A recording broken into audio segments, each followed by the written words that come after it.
श्रीमान् वेङ्कटनाथार्य कवितार्किककेसरी वेदान्ताचार्यवर्यो मे सन्निधत्तां सदाकृति। अथ अष्टमः सर्गः। अथ प्रसूनायुतभागदेयानि आरब्धमन्दानि लसौदिकानि मधुप्रसङ्गान् मधुराणि यूनाम् अनुष्णशीतान्यभवन् दिनानि। अनेकरूपैः स्वयमेकरूपः कालात्मकं रूपमकालकाल्यः ऋतुप्रभेदैरनुभूय रेमे रामासको राममनुप्रयातः। हेमन्तपूर्वः शिशिरान्तिमश्च शरश्च सम्भूय वसन्तवृत्त्या शनैः शनैः शान्तिमुपेयिवांसः तद्वैभवान् तन्मयतामिवापुः। प्रायेण पञ्चायुध पञ्चवक्त्रः पलाशकोशाकृतिमाददानैः मनस्विनीमान गजेन्द्रभेदात् सशोणितैः पाणिरुहैश्चकाशे जगन्ति पुण्ड्रेक्षुशरासनेन प्रसूनभानैरपि जेतुमिच्छोः असूचयन्नात्मभुवस्वनादैः अव्याहतामाशिषमन्यपुष्टाः।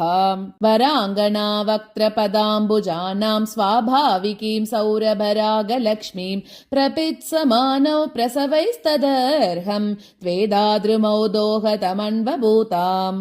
तीक्ष्णारुणाग्राण्यचिरप्ररोहा चकाशिरे चम्पककुड्मलानि दत्तानि कामोत्सवमङ्गलार्थं दीपाङ्कुराणीव वसन्तलक्ष्म्याम्। मुक्ताभगामग्नसमुत्थितात्मा भूयो भजन् पुष्परजोऽभिषेकं चचार मन्दं मलयाद्रिवातः चेतो भुवो तृप्त इव उपवाह्यः। पुष्पेषु संयोगवियोगवृत्त्या क्रामाद् भजन्ति नदीमुन्नतिं च वनान्तरे षट्पदपङ्क्तिरासीन् मञ्जुस्वनामन्मतचापमौर्वी वसन्तक्लिप्तान् मदनस्य बाणान् आन्दोलयन्नूनमनोकहेषु दिने दिने दक्षिणमातरेष्वा गता गताभ्यां गणयांश्चकार।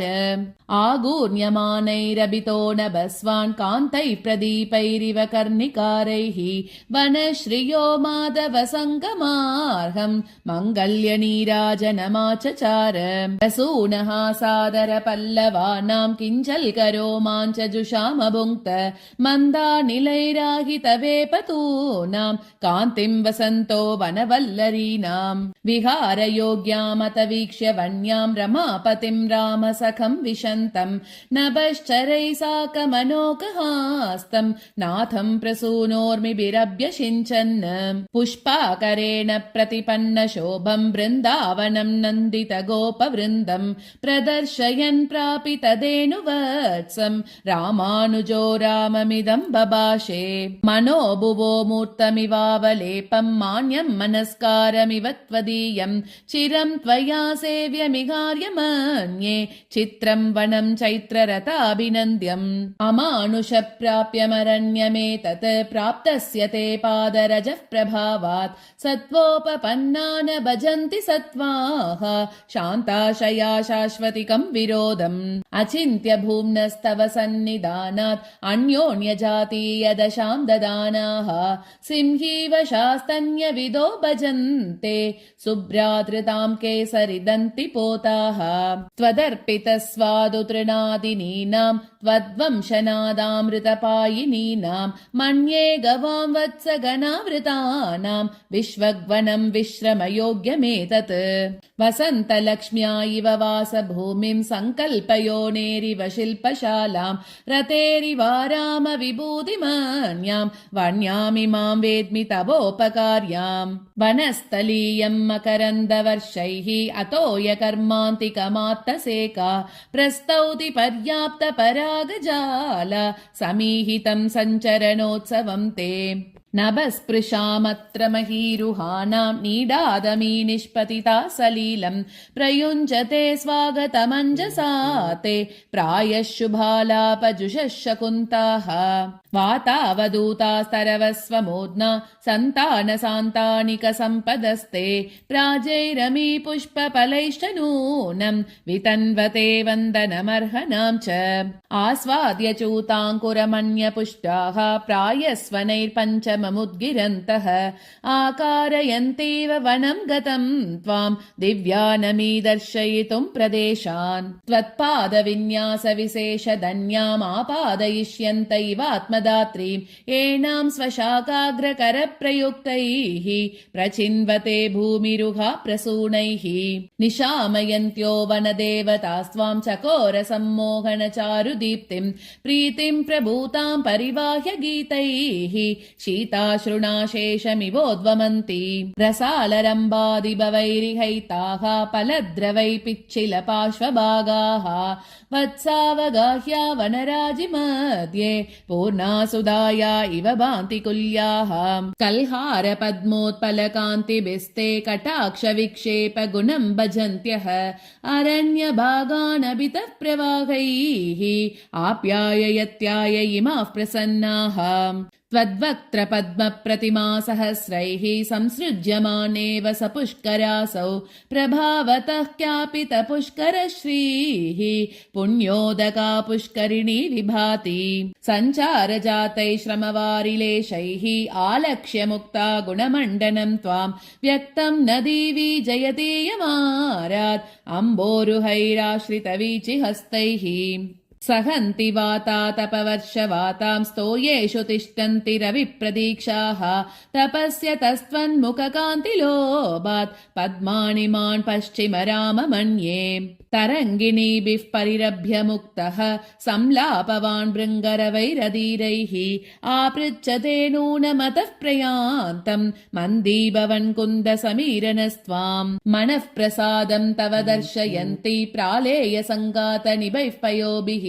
शुद्धानवेन्दीवरनीलवासाः चायेव ते शैवलिनी विभाति सह प्रयच्छन्ति तव प्रियाभिः चञ्चूर्यमाना इह चक्रवाकाः आहूय दातार इवादितेयाः कालोचितां कस्त्वमितीव वाचम् विदूतवालव्यजना स्वपक्षैः चारुस्वनापादितचाटुवादाः अभिन्नवर्णाः प्रतियन्त्यमी त्वां राजोपचारैरिव राजहंसाः दिवापि गोवर्धननिर्जराणां सञ्चातिते व्योम्नि तुषारजालैः इहादपश्चान्द्रमसेन दाम्ना विकल्प्यते बोधितपङ्कजोऽपि अतर्कितप्राप्तमवेक्ष्य कान्त्या मेघं करं मेचकमम्बरं ते निनादनिष्पादितषड्जगीता नृत्यन्त्यमीसानुषु नीलकण्ठाः नदीभिरारब्धतरङ्गलास्यं नादैर्युतं निर्जरदुन्दुबीनां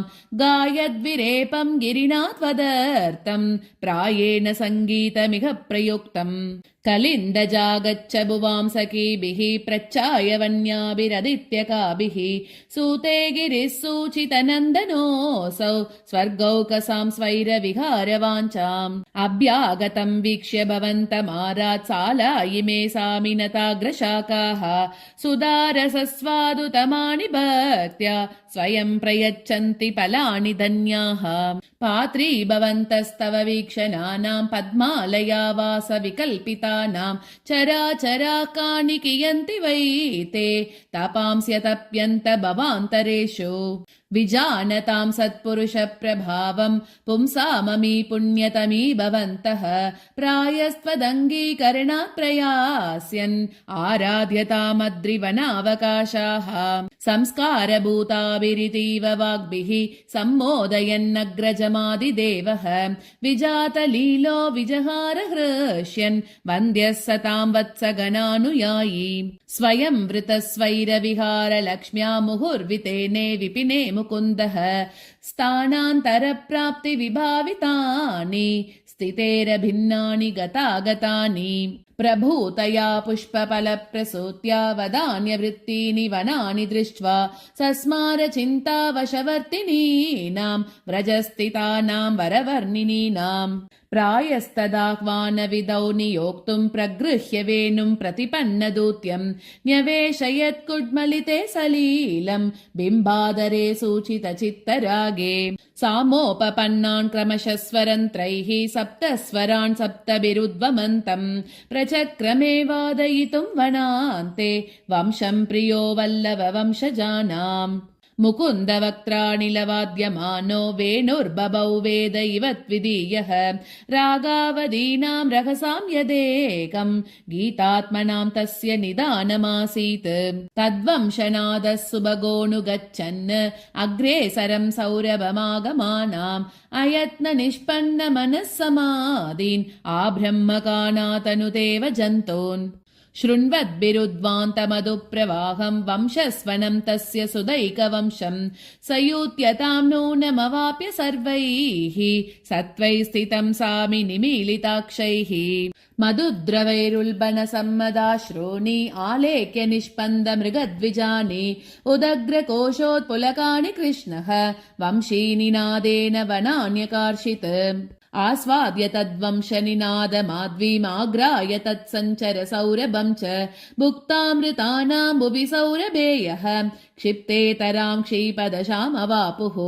वंशस्वनास्वादवशीकृतानां व्यक्तोदयानां वनदेवतानां सकर्बुरस्निग्धतमैकटाक्षैः सेन्द्रायुधो मेघ इवा बबासे आत्मापयामास सशृङ्गमग्र्यं शङ्गं तथा भूतमिवात्मयोगात् जगौ च केयानि बहूनि येषां गान्धर्ववेदोऽपि न पारदृष्ट्वा त्रिस्थानयुक्तस्वरभूषितं तत् त्रिधा स्थितं ग्रामविशेषयोगात् अरञ्जयत् सप्त जगन्त्ययत्नात् गीतं हरेराहृत किन्नरौगम् विलासवाक्यैरिव वेणुनादैः दिव्येन गीतेन च दैत्यहन्तुः निवेदितार्था सुदृशस्ववासात् आजग्मुराकर्षणमन्त्रतीक्ष्णैः अनिष्टशब्दैर्वलयैरपोडाः काञ्च्यापि अवज्ञातपदोपगत्य गुणावकृष्टा प्रियमाप्तुमीशुः कामोपदिष्टेन महापतेन आदिश्यमानां प्रियवंशनादैः आशां निजाशामिव निर्विगातां तदा स्थितां प्रास्तिशदाशुधन्याम् आसन्न सन्ध्यादिकरागभाजः मधुव्रतादिज्यशरासनेन पुष्पात्मकं सन्ददता पृषत्कम् अनुप्लवेन व्रजता बभूवे तासामनङ्गेन तदोत्यतानाम् आदेशयोगैरत तत्र गोप्यो निवार्यमाना अपि दुर्निवाराः आनिन्यिरेरागमयैर्महौगैः क्लेशापहं कृष्णसुधापयोधिम् त्वरासकीनां पुरतः प्रचेले तरस्विना निःश्वसितेन तासां सदा गतिप्रार्थनया समेतं दूरस्थितं कृष्णमिवोपनेतुम्